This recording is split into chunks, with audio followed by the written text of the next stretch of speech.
Bonjour et bienvenue sur la formation Blender et j'espère que vous allez bien. Alors aujourd'hui, nous allons parler comment faire un rendu sur Blender. Comment faire quelque chose d'un peu plus réaliste sans connaître les matériaux, sans connaître les nodes, juste en réglant de la lumière et le fond de vos objets. Donc pour cela, le but de cette vidéo est de vous apprendre comment réaliser ceci afin de vous montrer comment faire quelque chose de réaliste. Alors, je vais cliquer sur A et je vais tout supprimer. Maintenant, nous allons partir d'un projet vide. Donc, d'ailleurs, on a déjà besoin d'un plan qui va nous servir d'arrière-plan. Donc, déjà, je vais faire Shift A et je vais ramener le curseur sur le centre du monde qui est là. Alors, je vais faire GZ ici, je fais ici. Et maintenant, une fois que je les ai fait ici, je vais venir en mode objet. Je vais agrandir un peu mon plan. Et maintenant, une fois que vous avez votre sol ici, vous allez faire Shift A, prendre un cube. Je vais faire GZ. Et là, on a fini avec notre cube. Notre cube va nous permettre de régler l'angle sur le fond. Donc, si vous ne connaissez pas l'angle, regardez juste. Donc, je vais cliquer sur le plan. Je vais faire Shift A et je clique ici. Soyez bien parti dans les yeux ici. Je vais extruder avec Z ici. Une fois que j'ai fini d'extruder ici, je vais cliquer le point, l'axe qui est là, et ensuite je vais partir sur Y, je vais faire CTRL B. Une fois que je vais faire CTRL B, je vais m'arrêter bien à la hauteur de cet objet. Donc, une fois que j'ai fini, vous allez cliquer sur segment ou simplement sur bevel et venir sur segment ici, augmenter pour la rondure. Une fois que vous avez fini, et là, vous avez quelque chose ici.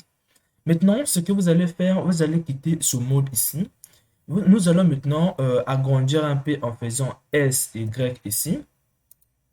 Une fois qu'on a fini, vous pouvez faire CTRL A pour venir remettre, pour venir actualiser les échelles. Donc, tout. Maintenant, une fois que vous avez fini ici, nous allons maintenant créer certains objets, donc tels que on aura besoin de la sphère, donc c'est de la sphère ici. On va pas augmenter le nombre de subdivisions, on va juste faire le shade smooth. Une fois que vous avez ici, je vais faire clic droit, je fais shade smooth. Maintenant, je vais venir le placer ici, je fais comme ça. Je vais augmenter un peu la hauteur de mon objet qui sera un peu plus comme ça. Donc, je descends un peu, j'augmente un peu la hauteur de mon objet. Je vais faire Shift D, Shift D, ensuite je fais S. Donc, simplement comme ça, je vais juste prendre une partie de la sphère, donc GZ ici. Je vais revenir en X. Je vais faire Shift D. Je vais mettre ici. Je diminue avec la touche S ici. Je vais faire encore Shift D. Je mets ici. Je diminue avec la touche S. Je vais faire encore Shift D. Shift D. Je vais mettre encore ici. Donc là, ça ira déjà. Maintenant, vous allez cliquer sur Z pour dire que quel objet sera en avant, quel objet sera en arrière. Tel que la sphère qu'il a, on va le mettre un peu plus devant. Ça, on le met un peu plus devant ici. Et ça, on le met un peu plus en arrière. Et pour les autres, on le laisse comme ça. Donc, vous allez avoir quelque chose de comme ça. Maintenant, il nous reste maintenant à ajouter la sphère. Donc, pour cela, on va venir ici, sur la sphère. On va le mettre un peu plus en haut. On va passer sur X pour le tourner. Donc, on vient ici, on le tourne. D'ailleurs, j'ai même oublié, il faut toujours le subdiviser, sinon vous n'aurez plus la possibilité. Donc, je vais cliquer ici, je vais augmenter le nombre de subdivisions afin que ça soit lisse. Donc, moi, ici, je les ai augmentés à 120. Je vais cliquer sur cet objet et je vais le déplacer. Je vais faire un R, une rotation. Et là, mon cylindre est bien. Donc, je vais faire RZ pour tourner un peu mon objet. GZ pour le monter un tout petit peu. Et là, vous avez fini avec votre rendu. Maintenant, ce qu'il nous reste à faire, c'est d'arranger un peu le plan qui est là. Donc, pour cela, on va déjà le ramener un peu plus en arrière avec X ici. On va élargir un peu. Donc, on va revenir dans le mode Edit ici. On va cliquer ici et on fait GX pour le monter ici. Et on va cliquer sur A, on fait SX, SY pour augmenter un peu ici. Une fois que vous avez fini, on va maintenant passer maintenant sur la caméra. Donc, si par exemple je passe sur la caméra, je n'ai pas de caméra, il faudra que je crée une caméra ici en cliquant ici. Donc, je vais faire GZ ici. Je vais le mettre ici. Maintenant, ce que je veux maintenant, c'est que je veux placer la caméra, ça puisse voir cet objet. Donc, pour cela, vous allez cliquer sur la caméra, vous allez venir sur Contrainte et vous allez venir encore sur Track To. Donc, là où la caméra va regarder, vous allez prendre le pinceau indiqué là où il va regarder. Donc, là, il va regarder le plan. Une fois que vous avez fini maintenant de faire regarder la caméra, on va maintenant passer à la distance où la caméra va être positionnée. Donc, vous allez venir sur animation ici. Sur animation, vous allez avoir quelque chose de comme ça. Donc, vous allez cliquer sur 0 si ce n'est pas sur la caméra. Donc, ça, c'est la vue de la caméra et ça, c'est ce que vous pouvez régler. Donc, pour cela, je vais déjà prendre mon objet, le mettre à une certaine distance comme ça. Un peu comme ça. Je vais faire GZ, je diminue un peu la hauteur, comme ça. Je ne suis pas en train de roter la caméra, mais je suis juste en train de régler la hauteur. Donc, j'espère que vous avez compris. Alors, là, on sent qu'on a peut-être bien placé notre caméra. On peut encore venir ici, augmenter un peu la distance ici, comme ça. Alors, vous voyez bien qu'on a des zones qui sont bien visibles ici. Donc, pour cela, vous allez venir encore en mode rendu. Vous allez faire S, Y ici. Là, on a pris l'autre côté. Donc, je vais venir ici. Je vais faire G, Z ici. Là, j'ai pris l'autre côté. Et je vais venir ici, G, X ici. Et là, j'ai pris l'autre côté. Donc, seulement la partie qui est visible. Maintenant, une fois qu'on a fini ici, on va maintenant quitter la caméra parce qu'on a déjà bien placé la caméra. On va venir dans le mode matériaux. Maintenant, ici, nous allons créer les matériaux pour notre rendu. Donc, pour cela, avant de faire tout cela, cliquez sur A, faites G, Z pour augmenter un peu la hauteur ici. Donc, nous allons créer les matériaux. Donc, pour cela, nous allons cliquer d'abord sur le premier objet du plan. On va venir ici, cliquer sur New. On va venir ici, cliquer encore sur New. On va venir encore ici et cliquer sur New. Une fois qu'on a fait, je veux que cet objet soit lisse. Donc, je veux que ça puisse refléter les images. Donc, pour cela, je vais venir dans Roughness, je vais diminuer Roughness et je vais augmenter Specular. La même chose ici, mais ici, au lieu de diminuer, je vais augmenter ici et Specular, je vais augmenter. Une fois qu'on a fini, on va venir sur notre plan ici. Donc, on va d'abord donner ces objets. Donc, cet objet, je veux que ça soit lisse. Je veux que ça soit lisse. Je vais venir ici. Je ne sais pas si c'est cet matériau. Non, c'est le dernier. Donc, c'est ceci. Alors, je vais venir encore sur cet objet ici. Je veux que ça soit lisse. Je prends le dernier matériau que j'ai créé.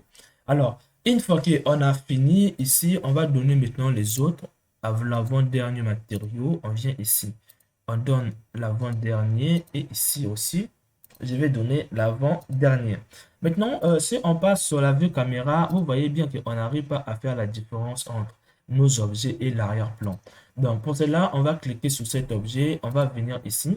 Lorsque vous utilisez des couleurs blanches sur vos objets, l'arrière-plan doit être toujours se rapprocher d'une couleur rose pour faire de la différence. Donc, je vais venir ici, rapprocher mon objet ici d'une couleur rose et là, vous voyez bien ici. Si vous voyez que c'est trop rose, vous pouvez diminuer un peu la saturation. Ici, vous pouvez diminuer la saturation pour le faire devenir vers la couleur blanche. Donc, je vais prendre cet objet, je vais le bouger un peu ici. Euh, je vais faire RZ pour tourner un peu ici. Alors, une fois que vous avez fini, nous allons quitter ce mode. Nous allons venir maintenant sur le rendu ici. Et là, sur le rendu, ce que nous allons régler, c'est la lumière. Donc, pour cela, je n'ai pas de lumière. Je vais créer une lumière. Donc, dans les labs ici, je ne sais pas si je vais créer un soleil. Donc, je vais prendre un soleil. Et maintenant, nous allons faire GZ pour voir notre soleil. Et on va venir ici dans la force du soleil. Ici, je vais mettre tout simplement 10. Et là, on a quelque chose là. Donc, pour éviter un peu l'ombre ici, on va devoir tourner le soleil. Donc, on va faire R, X, non, d'ailleurs, R, Y. On va faire comme ça.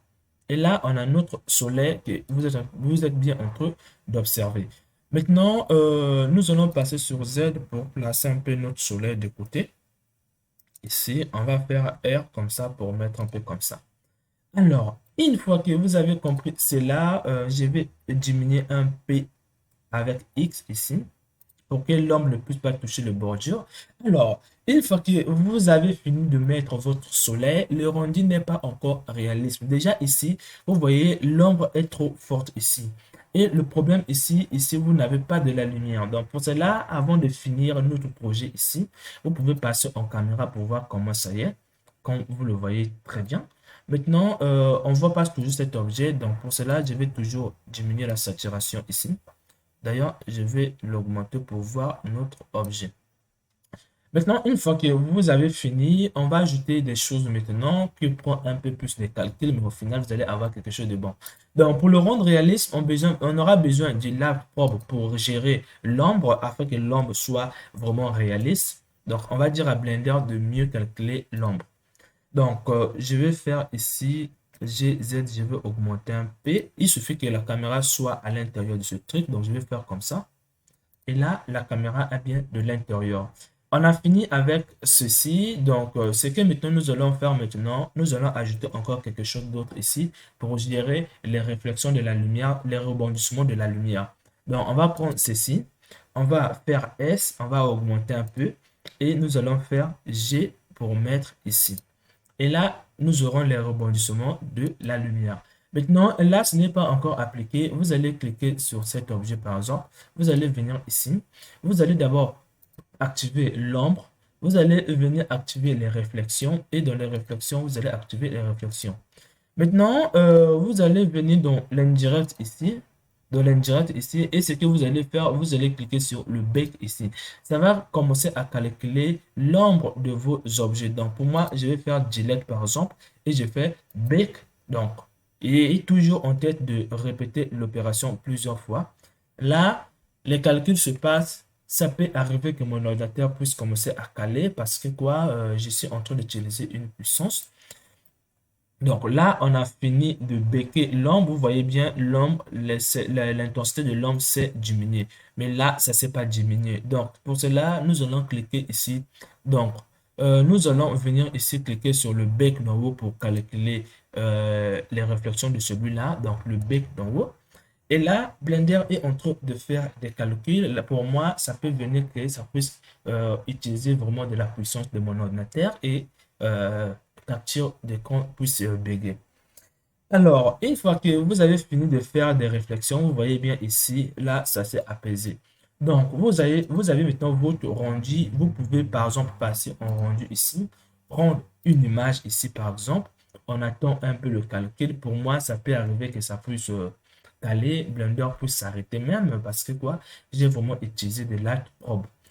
Et voilà ce que vous obtenez comme vous le voyez, bien qu'il y a quelque chose que j'ai pas réglé ici, mais au moins vous avez compris. Il suffit juste d'augmenter la taille ici. Donc pour enregistrer cette image, vous allez venir sur image ici. Dans Save As, vous allez chercher là où vous allez l'enregistrer. Renommer d'abord votre image ici. Tout en, en laissant le point PNG, je vais effacer, je peux prendre n'importe et je fais save et là vous allez avoir quelque chose de réalisme au final. Donc je vais quitter et revenir ici. Au lieu de venir encore ici, vous pouvez venir simplement dans rendu ici pour